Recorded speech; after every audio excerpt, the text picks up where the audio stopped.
Good morning students. आज की इस वीडियो का हमारा विषय है पत्र लेखन। देखिए, आप छोटी कक्षाओं से पत्र लिखते आए हैं, आपको पता भी है कि पत्र क्यों लिखे जाते हैं। फिर भी आपको यहाँ पर बता रहे हैं कि पत्र क्या हैं, क्यों लिखे जाते हैं। उसके बाद देखिए भाई, मनुष्य सामाजिक प्राणी है। वह अपने निकट संबंधियों का दुख सुख जानने का इच्छुक रहता है। इसके लिए वह पत्रों का सहारा लेता आया है। पत्र लेखन एक विशिष्ट कला है। यह हमारे विचारों के आदान प्रदान का एक सरल और सशक्त माध्यम है। यह लेखन की अन्य विधाओं से भिन्न है, क्योंकि पत्र लेखन किसी मित्र, निकट संबंधी, अधिकारी, कर्मचारी या संस्था प्रमुख को संबोधित करके लिखा जाता है। इसमें लेखक और पाठक के बीच कुछ न कुछ संबंध भी रहता है। उसके बाद आपको भाई जो पत्र लिखना है उसको लिखते समय कुछ बातों का आपको ध्यान रखना है। देखिए, पहली बात है सरलता।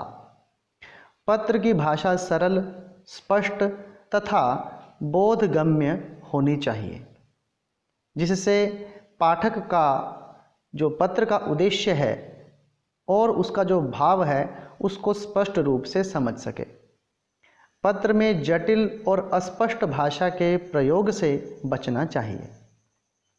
दूसरा पॉइंट है संक्षिप्तता। पत्र लिखते समय यह प्रयास होना चाहिए कि कम से कम शब्दों में अपनी बात को स्पष्ट कर सकें। ज़्यादा लंबे पत्रों में नीरसता प्रकट होने लगती है। तीसरा पॉइंट है शिष्टता। पत्र लेखन में सदैव शिष्टता बनाए रखनी चाहिए। कटु बातों को लिखते समय शिष्ट एवं मर्यादित भाषा का ही प्रयोग करना चाहिए। चौथा पॉइंट है निश्चयात्मकता। पत्र लेखन में अपनी बातों में निश्चितता बनाए रखनी चाहिए। बातों में दुविधा या हिचक से बचना चाहिए। पांचवा पॉइंट है भाई पुनरुक्तिहीनता। पुनरुक्तिहीनता भी आप इसको कह सकते हो। इसका अर्थ है कि पत्र में एक ही बात की पुनरुक्ति आपको नहीं करनी है। बार बार हम वही बातें लिखते रहते हैं, तो इस वजह से प्रभावहीनता जो पत्र की है वह बढ़ जाती है। इसलिए आपको प्रभाव युक्त पत्र अगर लिखना है तो आपको पुनरुक्ति उसमें नहीं करनी है। यानी कि भाषा सरल हो, संक्षिप्त हो, शिष्ट हो, निश्चयात्मकता से युक्त हो और पुनरुक्ति से हीन होनी चाहिए। उसके बाद बारी आती है अभी पत्र लिखना कैसे है। देखिए बच्चों, जो भी पत्र हो, चाहे आप अपने माता पिता को, दोस्त को, किसी रिश्तेदार को लिखते हो, संपादक को लिखते हो, किसी पुस्तक मंगवाने वाले विक्रेता को लिखते हो या किसी को भी लिखते हो, तो आपको आपका पता लिखना पड़ेगा। और वो पता कहाँ पर होता है भाई? आपके सामने जो पेज है, आपका जो बायां हाथ है जिसको आप लेफ्ट हैंड बोलते हो, उस दिशा में सबसे ऊपर आपका पता होता है। भेजने वाले का पता वहीं पर होता है। अगर आप ऐसा लिखते हो, जो पता आपको दिया है अगर आप वो ही लिख देते हो तो कोई प्रॉब्लम नहीं है। लेकिन कई बार पत्रों में आपका पता नहीं दिया होता है, तब आपको क्या करना है? वहाँ पर लिखना है परीक्षा भवन, फिर लिखना है शहर, फिर डैश लिखना है क ख ग, फिर लिखना है दिनांक। उसके बाद जैसे 15 अगस्त, अगस्त आपको हिंदी में लिखना है, फिर कोमा लगाकर 2020 लिख देना है। तो ये तरीका होता है किसी एड्रेस को लिखने का, क्योंकि सबसे ऊपर आपका पता ज़रूरी है। अगर आपको दिया है कि जैसे आपका नाम मोहन है, आप 508/2 नई दिल्ली चाणक्यपुरी में रहते हो, तो ये आपका पता है। तो उसमें आपको चाणक्यपुरी 1508/7 नई दिल्ली, ये आपका एड्रेस हो गया। इसके नीचे आपने तिथि लिखनी है। ये पता तब लिखना है जब आपको पता दिया हो भाई, और जब पता ना दिया हो फिर परीक्षा भवन लिखना है, चाहे पत्र कोई भी हो। देखिए, यही बात यहाँ पे कही गई है कि भेजने वाले का पता सामान्यतः पत्रों में बाईं और किनारे पर पत्र लेखक अपना पता लिखता है। ताकि पत्रोत्तर में सुविधा हो। उसके बाद दूसरा पॉइंट है भाई, पत्र भेजने की तिथि पते के ठीक नीचे पत्र लिखने की तिथि लिखी जाती है। इसे 28/8/2020 या 28 अगस्त 2020 के रूप में लिखा जाता है। जो दूसरा यहाँ पे तरीका आपको बता रखा है कि 28 अगस्त फिर कोमा लगा के 2020 कुछ भी है, ऐसे आपने तिथि लिखनी है। उसके बाद तीसरा पॉइंट है भाई, संबोधन एवं अभिवादन तिथि के नीचे पत्र पाने वाले की उम्र, आयु, पद का ध्यान रखते हुए संबोधन लिखा जाता है। मित्रों, निकट संबंधियों के लिए अलग अलग, अधिकारियों एवं कर्मचारियों के लिए भिन्न भिन्न संबोधन लिखा जाता है। जैसे आपने अपना पता लिख दिया, आपने पिताजी को पत्र लिखना है तो आप क्या लिखेंगे, पूज्य पिताजी, ये संबोधन हो गया। अधिकारी को पत्र लिखेंगे सेवा में, संपादक को पत्र लिखेंगे सेवा में, ये बात आपने समझनी है। उसके बाद भाई संबोधन आपने लिख दिया। अब उसके बाद होता है अभिवादन। अभिवादन केवल उन पत्रों में होता है जो आपके दोस्तों को, रिश्तेदारों को आप लिखते हो। जैसे पूज्य पिताजी, उसके बाद अभिवादन आ गया सादर प्रणाम, ये आपका अभिवादन हो गया। लेकिन अधिकारी को आप वहाँ पे प्रणाम नहीं करोगे। उसके बाद कहते हैं भाई यहाँ पर विषय उल्लेख, इसके अंतर्गत पात्र के विषय का उल्लेख किया जाता है। 2 दिन के अवकाश के संबंध में, तीनों दिन बढ़ती महंगाई के विरुद्ध आवश्यक कदम उठाने के संबंध में, ये हो गया। फिर विषय है आपका। फिर विषय सामग्री का जो है ये पत्र का प्रमुख भाग है। इसमें अपनी बातें स्पष्ट रूप में लिखी जाती हैं। तो देखिए ध्यान से, पहला पॉइंट आपको एड्रेस लिखना है, दूसरे नंबर में तिथि लिखनी है, फिर आपको संबोधन, अभिवादन, पद प्रतिष्ठा का ध्यान रखते हुए वो लिखना है। जैसे मान लीजिए आप स्कूल में प्रधानाचार्य जी को पत्र लिखते हैं। एक ऐसा पत्र है भाई, इसमें हमें अभिवादन बाद में करना है, स्टार्टिंग में नहीं करना है। तो आपने लिखा सेवा में प्रधानाचार्य जी, राजकीय उच्च विद्यालय क ख ग। तो यहाँ पर 3 चीज़ आई। पहले आया प्रधानाचार्य जी, इसका मतलब क्या है, आप उसके पद की यहाँ पर गरिमा रख रहे हो, उसके पद का विवरण दे रहे हो।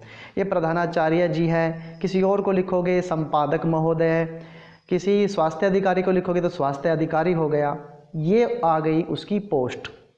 उसके बाद नीचे आप लिखेंगे उसका विभाग। जैसे प्रधानाचार्य जी कहाँ पे बैठते हैं, स्कूल में बैठते हैं, तो क ख आर्य पब्लिक स्कूल या गीता विद्या मंदिर स्कूल, कुछ भी हो सकता है। ये उसका ऐसे स्थान है जहाँ पर वो बैठते हैं।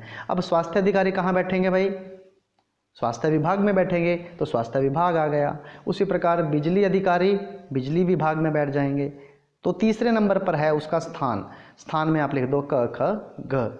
कोई भी पत्र है जिसमें अधिकारी का विवरण देना होता है, किसी दुकानदार का विवरण देना होता है, उसमें हमें पहले उसकी पोस्ट, उसका जो पद है, फिर उसका विभाग, फिर बाद में उसके शहर का नाम लिखना होता है। उसके बाद चौथे पॉइंट में आपने लिखना है भाई जो आपका विषय है। विषय का मतलब ये नहीं है कि आप कहीं पत्र की पूरी लाइन ही उठा के वहाँ पे लिख दें। विषय के अंदर आपको केवल ये लिखना है कि जैसे 2 दिन के अवकाश हेतु, ये एक विषय है। छोटे शब्दों में, कम शब्दों में आपका विषय होना चाहिए। और 5वें नंबर पर है विषय सामग्री, जो आप लिखते हैं, फिर वो आपने स्टार्ट करनी है पत्र के हिसाब से। अगर आपका पत्र पिताजी को है तो आपने, कल आपका पत्र मिला, पत्र पढ़कर बड़ी खुशी हुई कि बड़े भाई परीक्षा में पास हो गए हैं, ऐसे स्टार्ट करना है।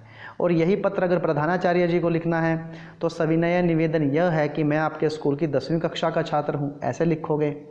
और अगर आपने स्वास्थ्य अधिकारी को लिखना है तो फिर आपके पत्र लिखने का, श्रीमान जी लिखने के बाद आपका जो पत्र है आपने ये लिखना है कि मैं कौल गांव का निवासी हूँ या मैं दिल्ली शहर का रहने वाला हूँ, कुछ भी आपने पत्र ऐसे स्टार्ट करना है।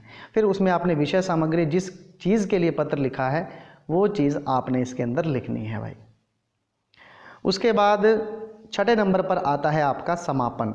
देखिए समापन में क्या है, पत्र के अंत में बाईं ओर पत्र पाने वाले से अपने संबंधों का उल्लेख किया जाता है। जैसे अगर पूज्य पिताजी तो नीचे आ जाएगा आपका प्रिय पुत्र, मामा जी को लिख रहे हो आपका प्रिय भांजा, अब किसी अधिकारी को लिख रहे हो तो भवदीय लिख दोगे, प्रधानाचार्य जी को लिख रहे हो तो नीचे आपका आज्ञाकारी शिष्य लिख देंगे। इस प्रकार आप लिखेंगे। उसके बाद भाई पत्र पाने वाले का जो पता है, पत्र की समाप्ति पर भेजने से पूर्व पोस्ट कार्ड या लिफाफे पर पत्र पाने वाले का पता लिखा जाता है। यानी आपने पत्र के अंदर वहाँ पर नीचे उसका एड्रेस नहीं लिखना है। उसके बाद कहते हैं भाई पत्र के प्रकार। पत्र को मोटे तौर पर दो भागों में बांट सकते हैं। एक होते हैं औपचारिक पत्र और एक होते हैं अनौपचारिक पत्र। देखिए, अनौपचारिक पत्र है पारिवारिक पत्र, दोस्तों को, सगे संबंधियों को, रिश्तेदारों को जो पत्र लिखे जाते हैं वे अनौपचारिक हैं, बाकी सब औपचारिक हैं। अब देखिए यहाँ पर ये बात लिखी है इन्होंने, ये मैंने बात आपको बता ही दी है। उसके बाद भाई कुछ बात आपको और बता रहे हैं।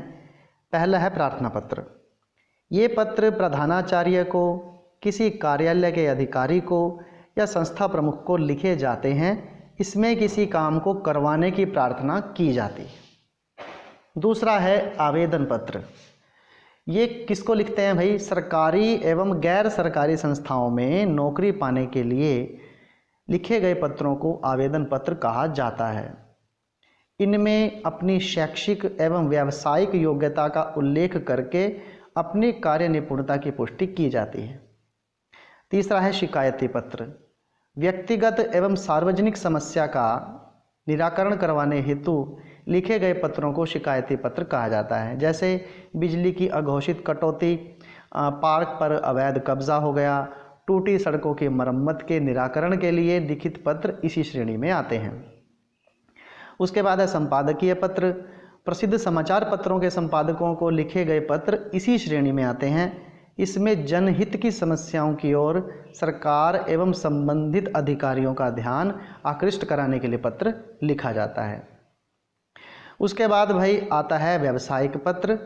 व्यावसायिक पत्र कार्यों के लिए लिखे गए पत्रों को व्यावसायिक पत्र कहा जाता है। जैसे पुस्तकें मंगवाना, किसी माल की आपूर्ति न होने की शिकायत करनी है, इसके अंतर्गत आते हैं।